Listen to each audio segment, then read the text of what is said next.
subscribe Exam Centric YouTube channel and press the bell icon for latest government job alerts and updated study material.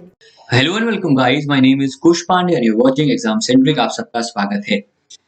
एक दिन पहले RBI ने 2020-21 के लिए जो इंडिया के सबसे इम्पोर्टेंट बैंक्स हैं, ऐसे बैंक्स जिनका रिजर्व, जिनका कैपिटल और जिनका वेलबींग देश के इकोनॉमी के लिए, देश के कस्टमर्स, बैंकिंग कस्टमर्स के लिए इम्पोर्टेंट है, उसकी लिस्ट जारी की। उस लिस्ट में उन्होंने मेंशन किया फिर से पांचवी बार 2015 के बाद, the banks which are too big to fail. ऐसे बैंक्स जिनके फेल होने से इंडियन इकोनॉमी को, इंडियन बैंकिंग सिस्टम को आपका भारी नुकसान पहुंच सकता है। इन बैंकों को नाम दिया गया है, जो कि नाम आपने टाइटल पढ़ा भी होगा। ये नाम है आपका DSIB। पर उससे पहले गाइस, हमारा बैच आ रहा है बैंकर बाबू का।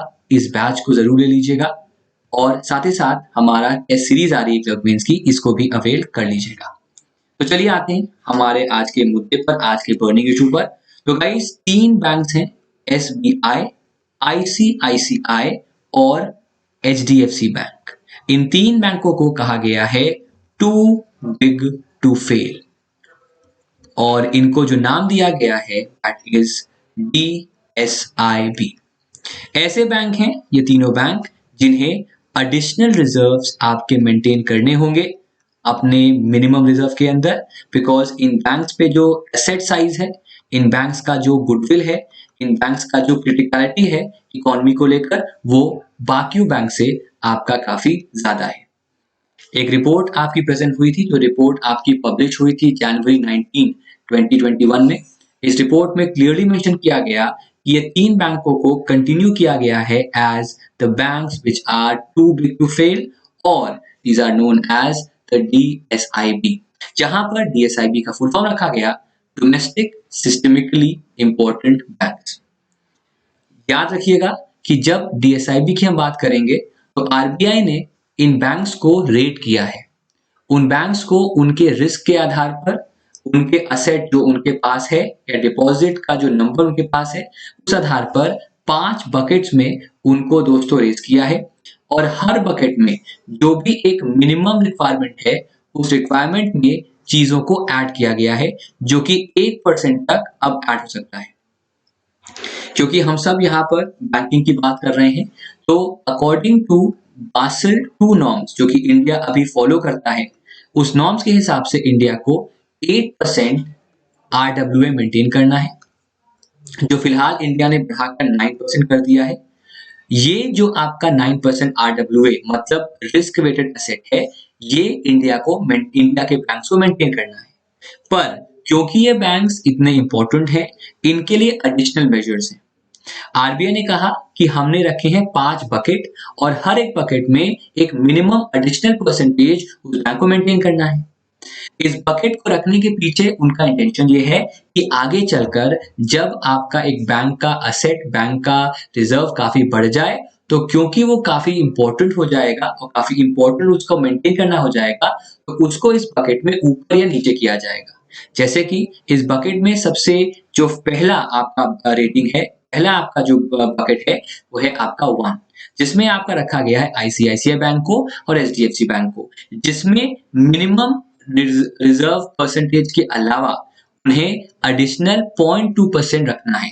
मतलब अगर आपका 9% मिनिमम रिजर्व रखना है रिस्क को बचाने के लिए, तो इनको प्लस 0.2% रखना होगा। सिमिलरली SBI आपका 3rd बकेट में है, जिसको 0.6% रखना है। मतलब अगर 9% बाकी बैंक को मेंटेन करना है, अदर बैंक को मेंटेन करना है, तो इनको मेंटेन करना है आपका प्लस 0.6%। मैं रिपीट फिर से कर दूं आपके लिए कि ये जो आपका पूरा एक सिस्टम है मेंटेन करने का, इस सिस्टम के पीछे मेंशन या मंशा ये है कि कैसे हम एक बैंक को सिक्योर बनाएं, कैसे एक बैंक को फेलियर से, बैंकरप्सी से बचाएं। उसके लिए इन बकेट को रखा गया है। कल को अगर SBI का रिजर्व काफी बढ़ जाता है, रिस्क एक्सपोजर या रिस्क आपका काफी बढ़ जाता है, तो उसको हम 5th ब्रैकेट में भी रख सकते हैं। यहाँ पर स्क्रीन पे आप देख सकते हैं SIBs और systematically important banks are seen too big to fail because government support की एक्सपेक्टेशन उनसे बढ़ जाती है और गवर्नमेंट उनसे एक्सपेक्ट करता है कि वो फाइनेंशियल प्रॉब्लम में ना फंसे। इसके लिए SIBs को आपका रेट किया जाता है। अगर किसी बैंक को इस पर्टिकुलर लिस्ट में इंक्लूजन दिया जाता है तो जो इन्वेस्टर्स हैं उनके कंफर्ट के लिए ये कहा जाता है कि उन बैंक्स को एडिशनल रिजर्व मेंटेन करना है और जिससे कि वो बैंक रिस्क के आधार पर उसका जो एक फेलियर का चांसेस है वो अपने आप क्या हो जाए, अपने आप वो कम हो जाए। तो इसलिए आपका DSIB जो है उनको रखा गया है और इसको इस पर्टिकुलर रेटिंग को रखने का, इस पर्टिकुलर टैग को देने के पीछे रीजन ये है कि वो बैंक्स अपने रिजर्व्स को और बेटर मेंटेन करें जिससे investor confidence, potential failure of the banking setup वो आपका ना हो पाए और ओवरऑल जो इकोनॉमिक एक्टिविटी है उसको और स्ट्रेंथ आपका मिल सके। तो उसके लिए इसे मेंटेन किया गया है। और जैसे ही आपकी रिपोर्ट प्रेजेंट हुई थी उसके कुछ टाइम बाद जो इंडियन जो RBI है, जो भारत का रेगुलेटर है बैंक का, उसने कहा कि जो इंडियन इकोनॉमी है वो रिकवरी ट्रैक पे है और इंडियन इकोनॉमी जो है वो एक्सपैंड करेगी, मतलब वो पॉजिटिव टेरिटरी में रहेगी इन द थर्ड क्वार्टर 2020। तो पहले Q1 और Q2 में आपका जो हम नेगेटिव में थे, नेगेटिव 23%, 20.9% था, फिर नेगेटिव 9.5% था, वो अब आपका पॉजिटिव में रहेगा और उसमें पॉजिटिव में रहने की वजह से जो बैंक्स हैं उनको भी और बेहतर बैंकिंग करनी पड़ेगी। तो ये रिपोर्ट भी उन्होंने हाल ही में आपकी दोस्तों प्रेजेंट की। तो यहाँ पर हमने क्या समझा तो गाइस, हमने यहाँ पर समझा अबाउट DSIBs और DSIBs आपके ऐसे बैंक्स होते हैं जो सिस्टमिकली इंपॉर्टेंट होते हैं, जो टू बिग टू फेल होते हैं, जिनमें आपका पहले जो दो बैंक थे SBI और ICICI, इन्हें चूज किया गया था 2017 में एज DSIBs और आपका जो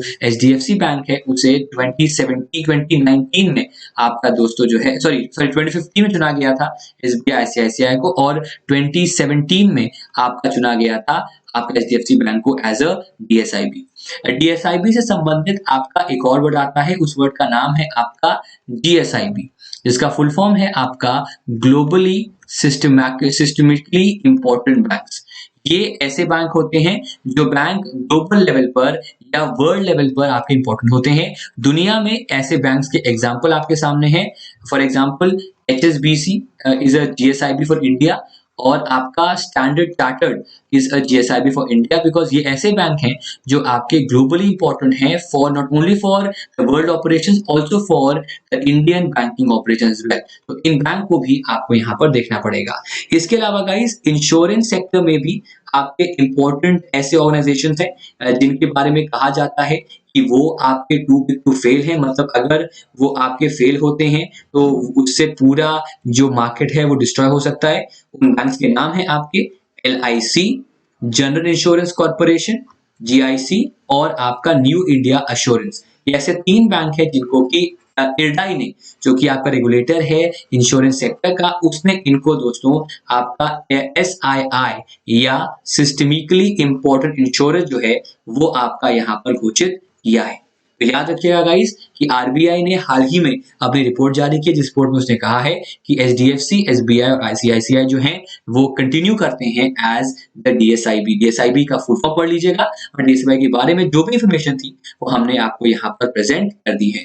तो इसी के साथ अब हम विदा लेते हैं। याद रखिएगा टर्क मीन्स का टेस्ट सीरीज ऑलरेडी अवेलेबल है। इस टेस्ट सीरीज को आप ले सकते हैं at 249 from Exam Centric app and साथ ही साथ मेरा बैंकर बाबू का बैच आ रहा है, इसको भी आप अवेल कर सकते हैं। So thank you so much guys. ऐसे डेटा एनालिसिस के लिए लगातार बने रहिए एग्जाम सेंट्रिक पर और इस वीडियो को लाइक करना, इस वीडियो को शेयर करना और इस वीडियो को सब्सक्राइब करना आप मत भूलिएगा।